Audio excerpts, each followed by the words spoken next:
This is Chapter 4, Becoming an Ethical Professional.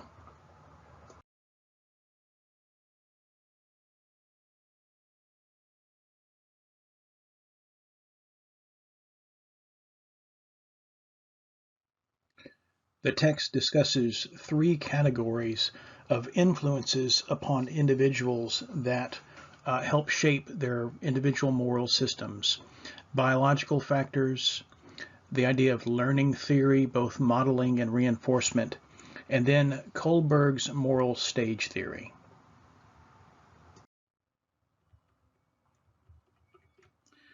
So looking at this idea that biological factors affect the development of an individual's ethical system, moral systems, the text cites a number of different researchers who have different theories. The basic point of this is that genetics, according to this theory, plays a significant role in the development of personal moral systems. The idea that parents pass on to their children certain traits. And the background of this is that these traits are developed through natural selection, through evolution, with that the survival of the individual would depend on that individual exhibiting certain moral traits, like in the text talks about sympathy and fairness and self-control, and that someone with these moral traits would be more likely to survive and therefore pass on these traits to their descendants.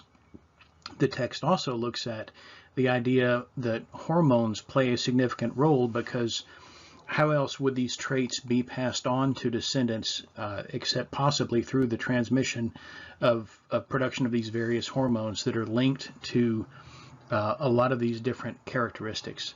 Of course, the whole concept of biological factors influencing a person's moral development depends on the idea that these factors evolve, does not take into consideration that individuals are born with these traits, or that these traits are a product of upbringing, which will be discussed later.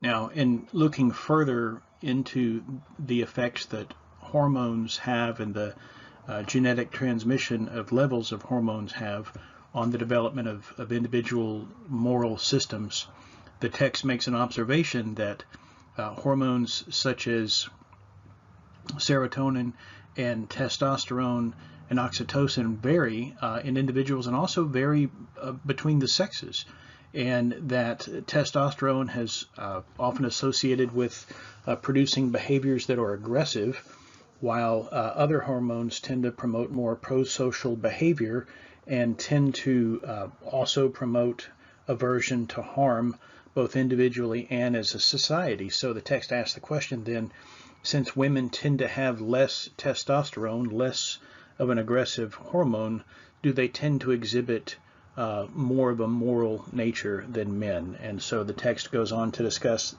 various researchers who probe that issue. It also notes that our brain is hardwired to respond to intentional harm with some type of a moral judgment. And studies have shown that people who see the infliction of intentional harm have a hardwired reaction in their brain to have a negative opinion of that. And finally, with regard to the influence of biological factors on the development of our individual moral systems, the text discusses various studies that identify certain parts of our brain with certain feelings and certain emotions and certain moral judgments, and specifically the frontal lobe. And we've seen this where individuals who have damage to their frontal lobe tend to have issues with impulse control, tend to engage in certain behaviors and characteristics that we might associate with unethical behavior. And so certainly the science does indicate there is a link to at least certain behaviors and the characteristics of those behaviors to various areas of our brain, showing that those behaviors originate in different areas of our brain, and that damage to those areas of our brain can affect our behaviors, which then actually affects our moral behavior.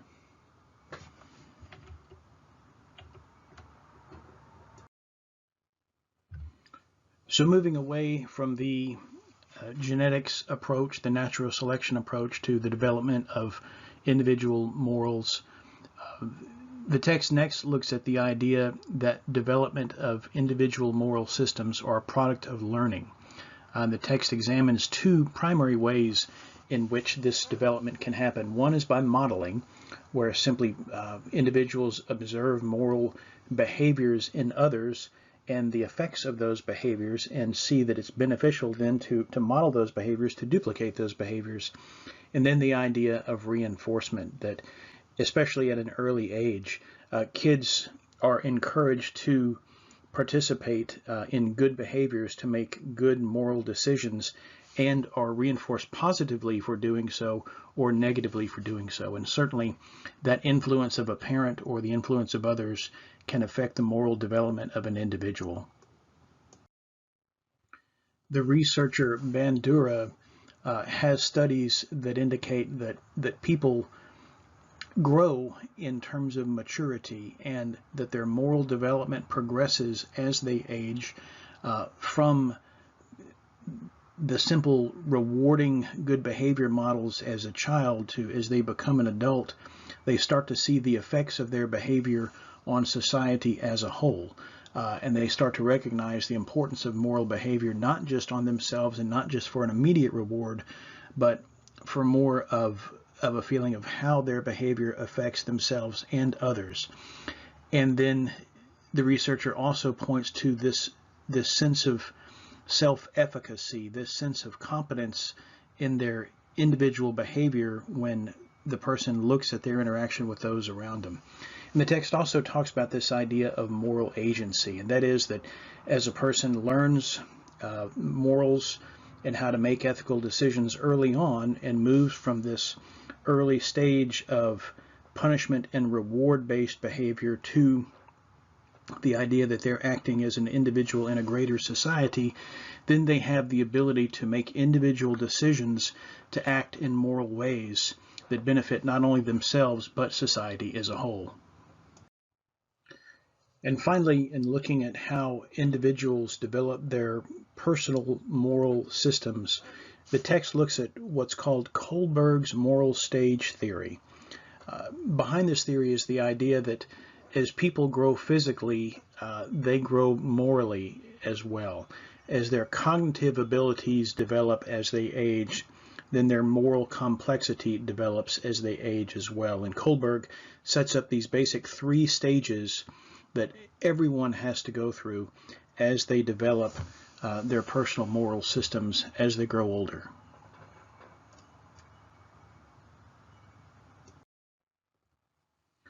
So here are the first two levels of Kohlberg's moral stage theory. The first level, each of these levels, by the way, has two stages that progress sequentially. So the first level is what they call the pre-conventional level.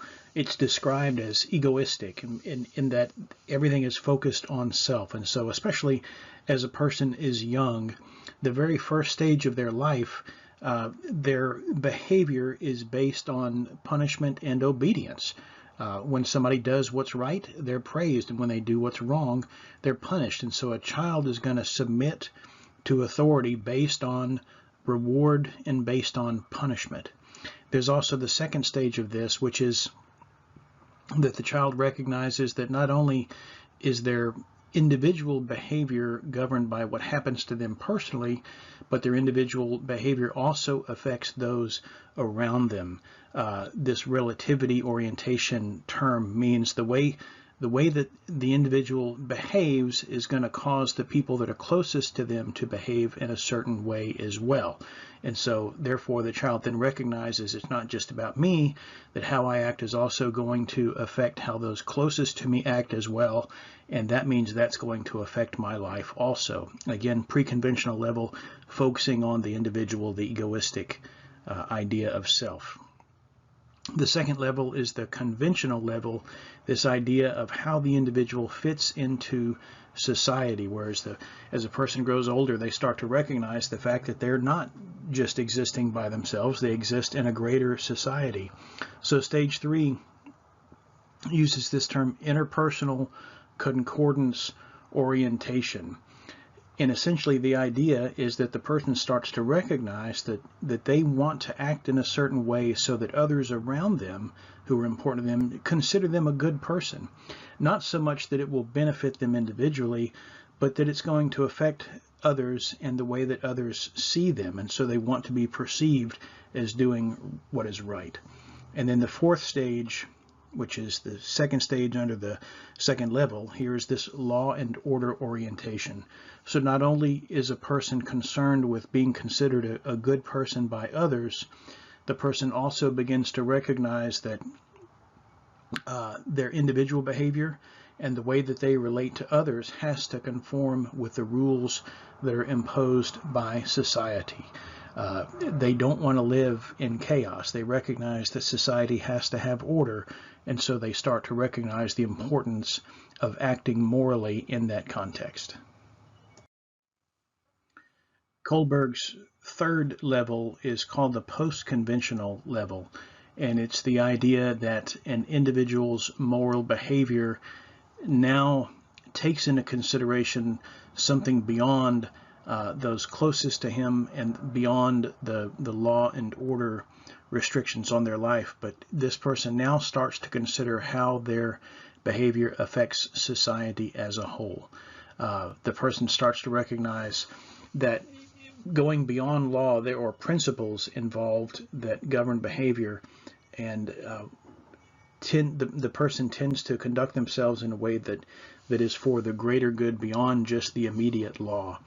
And then finally, stage 6, identified as universal ethical principles, is that the person under Kohlberg's theory has evolved to the point, or has developed to the point in their moral behavior, that they start acting in such a way that's consistent with greater truths, such as justice and morality and truth in the abstract. So moving beyond themselves, moving beyond just those family members around them who can make their life wonderful or miserable, to moving past the way their social circles think about them, moving past the way the demands that society places on them based on the law, to now these greater concept of what is true and what is just and what is ultimately moral.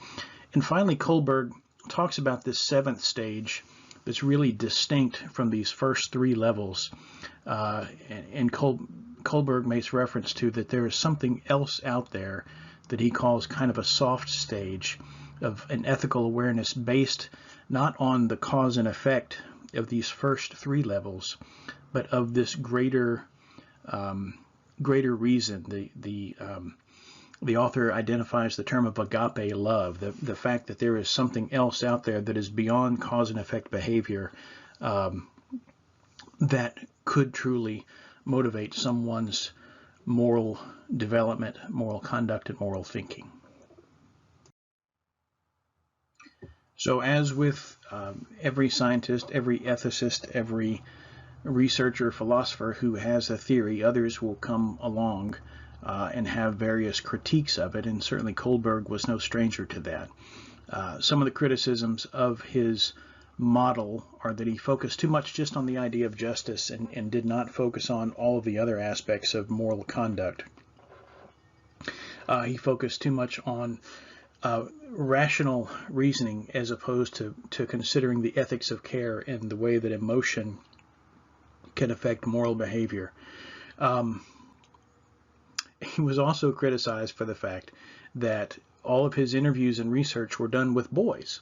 And recall earlier in this presentation, there was the idea that because men and women are biologically and genetically different and have different levels of hormones, which then may affect their behavior, one criticism of his research is that since it's limited solely to the way boys interact, then it disregarded the entire other half of the sexes.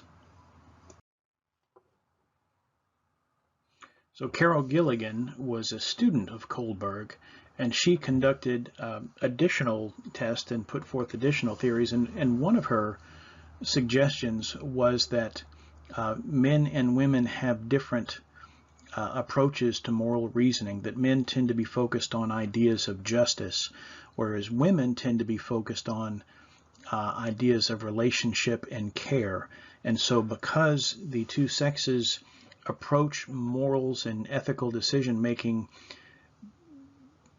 from fundamentally different areas, then that has to be taken into consideration as well. And Kohlberg's theory, since it was based solely on the way that boys and men approach these ideas, was not applicable to the way that women behave as well.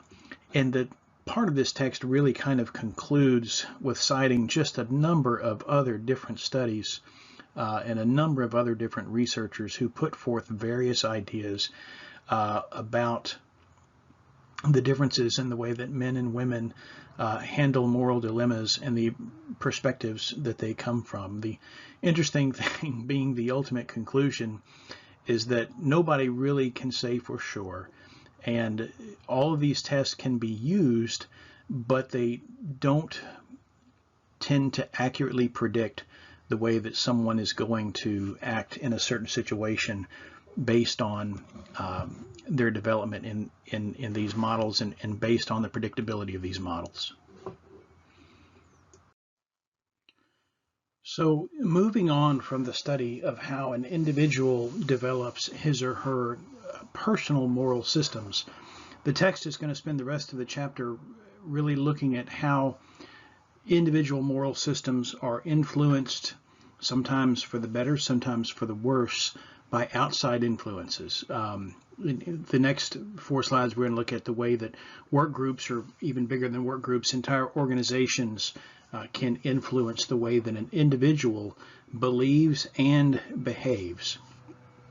So Bandura, researcher, puts forth a number of mechanisms that he says can actually work to override a person's individual moral system.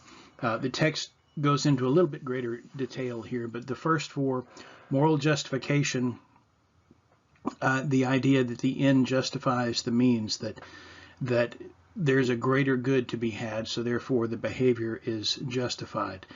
Euphemistic labeling, calling the killing of civilians during wartime just collateral damage. It's picking another term to make the consequence sound less serious. Advantageous comparison, basically saying that what I'm doing might be bad, but at least it's not as bad as what another person has done in another situation. And displacement of responsibility, the idea that an individual will commit an act but not accept responsibility for that because he was acting on orders or behalf of another person. And next we look at the idea of diffusion of responsibility, where an individual no longer assumes responsibility for his or her own conduct, but tends to fall into the behavior of a greater group. And this is where we see the idea of mob mentality coming into place. Disregard or distortion of the consequences, not truly looking at the end result of an individual's conduct or placing blame on somebody else. The idea that there's not a victim when you steal from a major department store like Walmart, or if somebody commits a crime and they believe that an insurance company will reimburse the victim for the damage, they're disregarding the consequences of their act. They're refusing to recognize the personal moral culpability. And finally, the idea of dehumanization, where we can disregard the harm done to another person if we stop seeing that person as an individual, if we stop seeing the inherent value of that person, if we start calling them and thinking of them as non-individuals, right? Whether we call them some racial slur, whether we think of them in groups as thugs or lowlifes or criminals, Even that, when we start to dehumanize people, then we start to insulate ourselves from the consequences of our moral decisions that cause harm to them. And the text points out that this decline in moral behavior is gradual and happens over time. And so you have a person working in a group or an organization, and you have these influences affecting their behavior. It's seldom all at once. It's an accumulation of behaviors that leads to further and further decline in moral responsibility. The text also looks at these two ideas of bounded ethicality and ethical fading that have been identified by researchers other than Bandura, and the negative effects that these concepts can have on an individual's value system and moral decision-making process. The idea of bounded ethicality involves essentially carving out ethical considerations altogether in a decision-making process. And the text uses this great example of back in the 70s when Ford Motor Company made the model Pinto. It had this problem of blowing up because it would get in an accident and the fuel lines would cause a fire and the car would just blow up. And it was lots of jokes made about the Ford Pinto for that reason.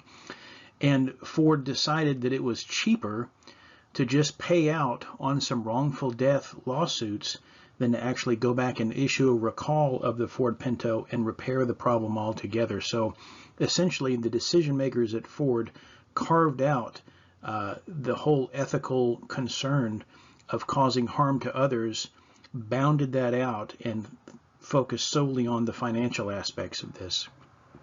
The other concept, ethical fading, happens when ethical considerations might be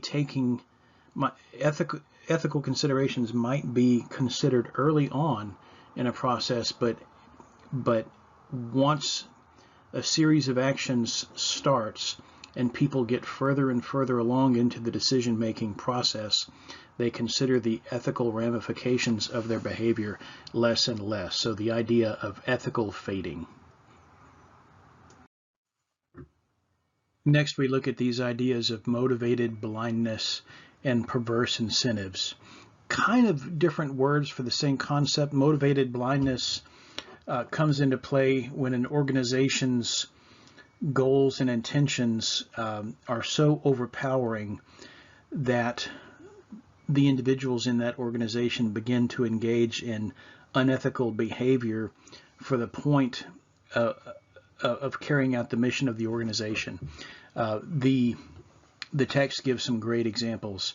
The Veterans Administration was trying to cook their numbers so that it made it look like they were taking care of more veterans than they were. So they actually had a lot of false data entry in their records to make their numbers look better. Teachers basically tampering with records so that it looked like their students did better than they actually were for the sake of the organization looking better as a whole. This idea, the motivation was you wanted to benefit the organization, and so you became blind to the ethical consequences of moral violations. Something similar to that is the idea of perverse incentives, that an organization can create incentives for its members or its employees to accomplish a certain act and to set up rewards for that behavior, so that then the individual starts pursuing the goal, disregarding individual ethical considerations or moral considerations. One of the best examples might be a ticket quota system. If a law enforcement agency starts to reward number of citations issued either by promotion or overtime pay, then an officer might be tempted to start issuing more citations on a less than valid basis, or conducting more improper stops for the point of reaching that goal. Next, the text looks at this concept of organizational justice and an ethical climate that can exist within an organization as a whole. The research indicates that it's actually possible to measure the ethical climate of an organization and the way in which an organization treats its people and handles its business and handles its process indicates its level of organizational justice. So researchers look at the style of leadership that's involved in an organization, how good behavior and good performance and ethical decisions are rewarded or not, whether they're not rewarded and actually somebody could be penalized for that, and the message that the organizational leadership sends out about that behavior all come together to affect the ethical climate of an organization. And so the text looks at a lot of these concepts that affect the ethical climate. Is the leadership in a company focused on itself? Does the company place profits above everything else? How much weight is placed on efficiency? Do we sacrifice moral decisions for that? And this list goes on and on and on. That members of an organization will look to the way that the leadership handles these issues to form an opinion of what the ethical climate of that organization is, and then may or may not adjust their behavior to be able to succeed in the particular climate of that organization. Obviously, an organization that has a strong ethics program in place that places a strong emphasis on ethical conduct by its employees and its leadership is going to create an environment in which people are less pressured to perform unethical acts. They will be free to act for the benefit of the organization, for the benefit of the entire good, and worry less about retaliation. And then there's, of course, this also leaders in an organization have to be mindful of the fact that it's one thing to profess an ethical climate formally. It's another thing to actually practice it. And so the text identifies the fact that sometimes the formal organizational culture can profess a certain ethical climate, but festering down below inside the organization are these various informal subcultures that produce unethical behavior or that create environments that would support unethical behavior. And so leaders in an organization have to be mindful of the fact that it's not just what they say, but it's what they do, and they have to be sure that their message is being received and implemented all the way down throughout the organization. So now we turn to this idea of ethics training. Is ethics something that you can train? Is it subject to a school course in ethics like this one, right?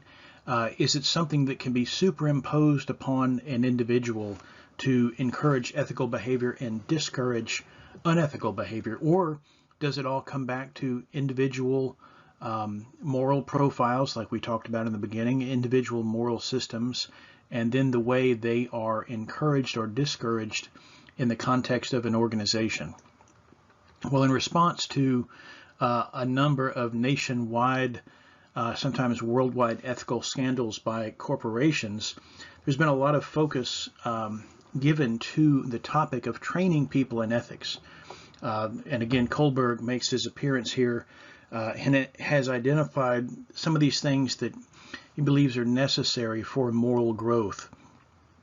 I'm discussing some of these, putting people in situations where they are encouraged to see things from other person's point of view, to encourage them to engage in logical thinking rather than just reacting and based on emotion. Causing people to recognize that they have a responsibility to make moral decisions both in their personal life and also in the life of the organization. Putting people in situations where there is a moral controversy, where they have an opportunity to engage in ethical decision making. Putting them in a situation where they actually are confronted with different types of reasoning from other people.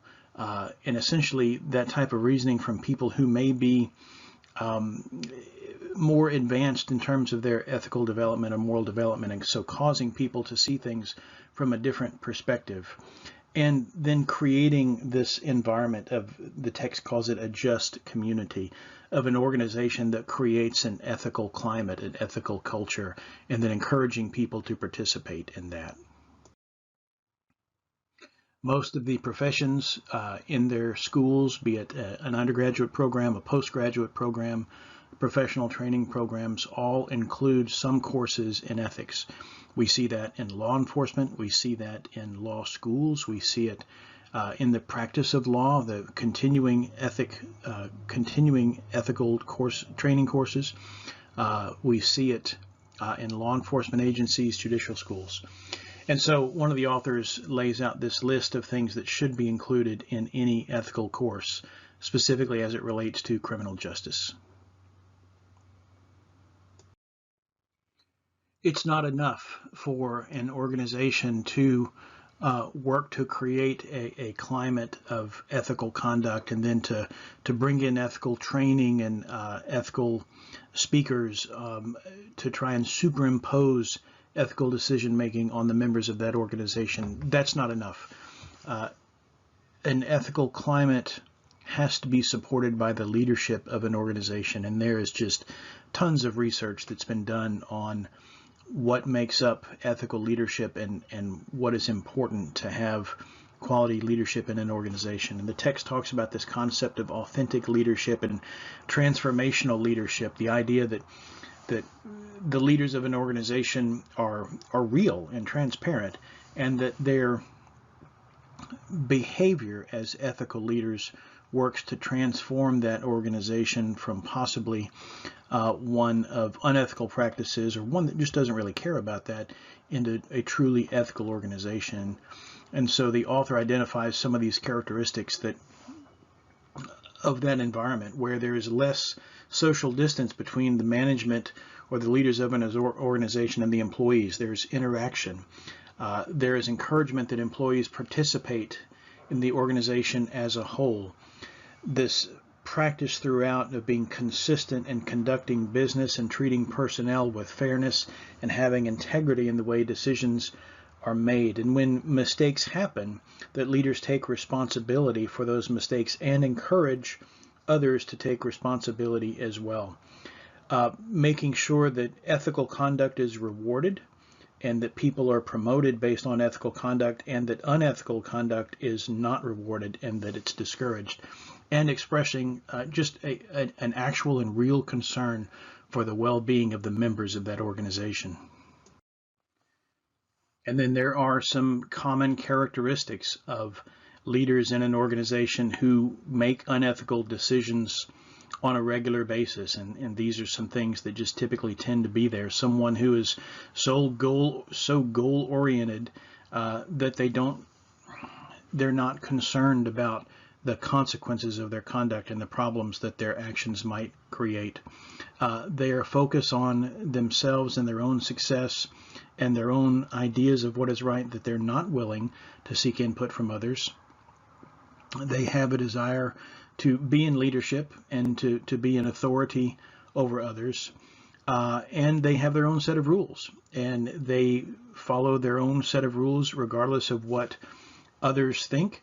And they are basically willing to, they don't practice what they preach. It's one set of rules for them, one set of rules for those who are below them. And then these characteristics of ethical leaders are obvious once they're listed and the text goes through them. Things that ethical leaders should do: creating an environment where people feel valued and are treated with dignity in their work environment, to even raise the idea of ethical awareness as a whole, to talk about ethics in the organization, to place importance on that concept, and so to demonstrate that the leadership is aware of the value of ethical decisions and ethical conduct, to not be a hypocrite, right? To conduct themselves in a way that's transparent, that they don't manipulate others, that they don't deceive others, that they share information in the organization freely as much as possible, that they create this sense of community and shared values among the leadership and the other members of the organization, that they're working towards these common goals based on these shared values, promoting the fact that the organization values honesty and fairness and decency. And when corruption occurs, it is addressed. It's not hidden. Corrupt actors are not secreted away, but that members of the organization see that the leadership is sincerely concerned about it and is ready and will deal with it appropriately. More best practices of ethical administrators. A good leader, a good administrator in an organization is going to make clear what the goals and objectives of that organization are. And then they will demonstrate their own ethical leadership in the way that they conduct themselves, and therefore set the tone for the entire organization. That they actually put it down in writing, that they come up with a written code of ethics that they subscribe to and that everyone in the organization is aware of. That they provide a process where someone in the organization who sees unethical conduct can come forward and report that conduct and expect that it will be dealt with appropriately and be assured that they will not be punished for reporting that conduct. So creating this whistleblower mechanism where someone can come forward with that information. And then when it's found that someone violates the ethical standards of the organization, to actually follow through and discipline those bad actors so that the other members of the organization know that there are consequences for bad behavior. And then to ensure that all members of that organization have access to training in ethics as a whole, to make sure that that issue is on the forefront of the mind of the leadership and that the rest of the people in the organization know it. And so the researcher Troutman has this idea for what the opposite of that is. The opposite environment for an ethical organization is where the leadership engages in what he calls a corruption continuum. It's this environment where unethical conduct is promoted, not even necessarily on purpose, but a series of events along this continuum that create an unethical environment, where the leadership and the administration demonstrates that they really don't care about integrity, personal integrity and professional integrity, that they recognize that there may be ethical issues occurring in the organization, but they choose to ignore them. Or worse, that they create an environment where people are encouraged to conduct themselves in a less than ethical manner and then lie about it. Or be fearful of reporting unethical conduct by others. And then by simply creating this dog-eat-dog environment, this survival of the fittest environment, where the best behavior is rewarded, or the best results are rewarded regardless of the ethical behavior that might produce it. It's kind of an every man, every woman for himself type environment. All of that contributes to this corruption continuum that creates unethical climates and unethical organizations where, regardless of a person's own individual ethical system, individual moral system, they can be influenced to engage in unethical conduct in this type of environment. And finally, this slide focuses on the text section that addresses societal and cultural influences on an organization. So an organization can seek to create its ideal ethical environment and seek to put that into practice, but that organization, be it a business, be it a governmental agency, be it a nonprofit group, no matter what, that organization is going to be influenced by society and culture, by laws and regulations that affect the organization, and by public perception, by media coverage, by especially social media coverage, right? All of these matters of public opinion weighing in on the conduct of an organization will certainly affect the way an organization regulates itself. And so I would encourage you to go to the text and review. There are just some really great examples of how various organizations have been influenced by societal pressure and media pressure.